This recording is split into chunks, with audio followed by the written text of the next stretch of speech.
மனைவி கூட ஏற்பட்ட சண்டையின் காரணமா நெப்போலியன் மகன் எடுத்திருக்க அந்த முடிவு ஒட்டுமொத்த தமிழ் சினிமாவையும் உச்சக்கட்ட அதிர்ச்சியில் உள்ளாக்கியிருக்கு. தமிழ் சினிமாவுடைய மிக முக்கியமான நடிகர் நெப்போலியன் அவர்கள். தமிழ் சினிமால இவர் நடித்த நிறைய படங்கள் பயங்கர வெற்றி அடைஞ்சிருக்கு.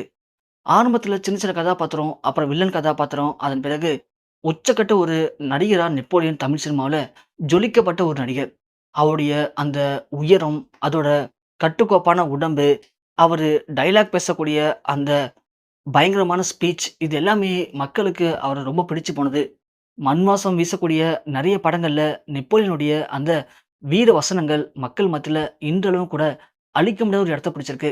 அப்படியாப்பட்ட நெப்போலியன் திருமணத்துக்கு பிறகு அவருக்கு 2 ஆண் குழந்தைகள் பிறந்தது.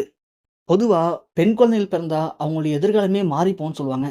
ஆனா ஆண் குழந்தைகள் மூலியமா அவருடைய எதிர்காலம் மாறி போணுச்சு.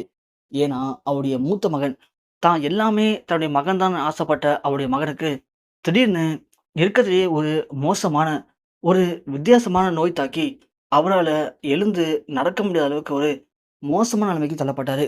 அந்த விசித்திர நோய்க்கு பேரு தசை சிதைவு நோய்ன்னு சொல்லுவாங்களாம். இத குணப்படுத்துறதுக்கும், சரி பண்றதுக்கும் இந்தியாவுல மருந்தே கிடையாது. அமெரிக்கால இருக்கக்கூடிய ஒரு முக்கியமான மருத்துவமனையில அத கண்ட்ரோல் பண்ண முடியும். அப்படி கண்ட்ரோல் பண்ணலனா, அவரு அடுத்த 2 வருடத்துல இறந்துருவாரு அப்படின்னு நெப்போலியன் தான் சம்பாரிச்ச எல்லா சொத்தையும் வித்துட்டு, அமெரிக்கால போய் தன் மகனுக்காக செட்டில் ஆனாரு. அங்க இருக்கக்கூடிய அந்த முக்கியமான மருத்துவமனையில அனுமதிக்கப்பட்டு, அங்கேயே சொந்தமா தனக்குன்னு ஒரு வீட வாங்கி, அங்கேயே தன் மகனுக்காக அந்த வீட்ட ஆல்டர் பண்ணி, அங்கேயே செட்டில் ஆனாரு நெப்போலியன். ஆனா, அப்படியாப்பட்ட நெப்போலியனுக்கு இப்போ வயசும் ஆயிடுச்சு. இடையில அடிக்கடி உடல்நிலை சரியில்லாம போகுது. தனக்கு பிறகு தன் மகன யார் பார்த்துப்பா அப்படின்றதுக்காக, பல கஷ்டங்களையும், அசிங்கங்களையும் தாண்டி, நெப்போலியன் தன் மகனுக்காக ஒரு பெண்ண பார்த்து திருமணமும் பண்ணி வச்சாரு.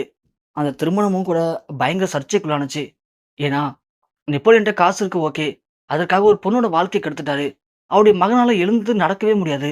அப்புறம் எதுக்கு அந்த பொண்ணுடைய வாழ்க்கைய கெடுக்கணும்? அவருடைய பையனுக்கு கல்யாணம் பண்ணி வச்சு அப்படின்னு எல்லாருமே பயங்கரமா குற்றம் சாட்டுனாங்க.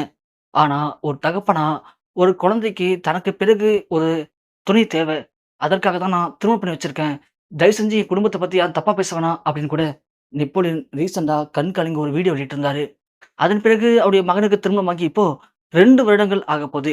எந்த பிரச்சனையும் இல்லாம தன்னுடைய மூத்த மகனுக்கு எல்லாமே சரியாயிடுச்சு அப்படின்னும், தன்னுடைய இளைய மகனுக்கு இப்போ பெண் பார்க்கக்கூடிய வேலைகள நெப்போலியன் பார்க்க ஆரம்பிச்சிருக்காரு. அப்படியாப்பட்ட இந்த நேரத்துல நெப்போலியனுடைய முதல் மகனுக்கு பார்க்கப்பட்ட பொண்ணுடைய சொந்தக்கார பொண்ண தன்னுடைய 2வது மகனுக்கு பேசலாம் அப்படின்னு நெப்போலியன் மருமகள் முடிவு பண்ணி, நெப்போலியனுடைய மனைவிகிட்டயும், நெப்போலியன்கிட்டயும் சொல்லியிருக்காங்க. ஆனா, அதற்கு நெப்போலியன் மனைவி ஒத்துக்கல. ஸோ, உங்க ரிலேஷன்லாம் வேணாம் அப்படின்னு கொஞ்சம் அவமதிச்சு பேசியிருக்காங்க. அது நெப்போலியனுடைய மருமகளுக்கு சுத்தமா பிடிக்கல. அப்போ உங்களுடைய மூத்த மகனுக்கு நான் வேணும். இளைய மகனுக்கு என்னுடைய ரிலேஷன் வேணாமா? அப்போ எதற்காக அப்படி சொன்னீங்க? அப்படின்னு அவங்களுக்குள்ள பயங்கரமான ஒரு கருத்து வேறுபாடு ஏற்பட்டு, பயங்கர சண்டை வந்திருக்கு. அதுல அவங்களுடைய மருமகள் கோச்சுக்கிட்டு அவங்களுடைய அம்மா வீட்டுக்கு கிளம்பி வந்துட்டாங்களாம். இப்போ அவங்க அங்கேருந்து இங்க வந்து 1 மாதம் ஆகப்போது. திரும்ப அவங்களுடைய வீட்டுக்கு போகவே இல்ல. இது நெப்போலியனுடைய மகனுக்கு பயங்கர மன உளைச்சல உள்ளாக்கியிருக்கு. தன் மனைவி தன்னை விட்டு போயிட்டா அப்படின்னால, சரியா சாப்பிடாம, அவர் எடுத்துக்கூடிய மாத்திரைகள் சரியா எடுத்துக்காம, பயங்கரமா ஃபீல் பண்ணியிருக்காரு. ஆனா, இத அவங்க குடும்பத்தில ஏற்பட்ட பிரச்சனையினால, யாரும் சரியா கவனிச்சுக்கவும் இல்ல. இப்படியாப்பட்ட இந்த நேரத்தில அவருக்கு திடீர்னு உடல்நிலை ரொம்ப மோசமாகி, அவரு இப்போ மிக மிக ஒரு மோசமான நிலைமையில மருத்துவமனையில அனுமதிக்கப்பட்டிருக்காரு அப்படின்னும், நடிகர் நெப்போலியனுக்கு இது உச்சக்கட்ட ஒரு சோகத்த ஏற்படுத்தியிருக்கு அப்படிங்கிற செய்தி தான் இணையத்துல வெளியாகி, அனைவரையும் உச்சக்கட்ட கண்ணீர்ல மூழ்க வச்சிருக்கு.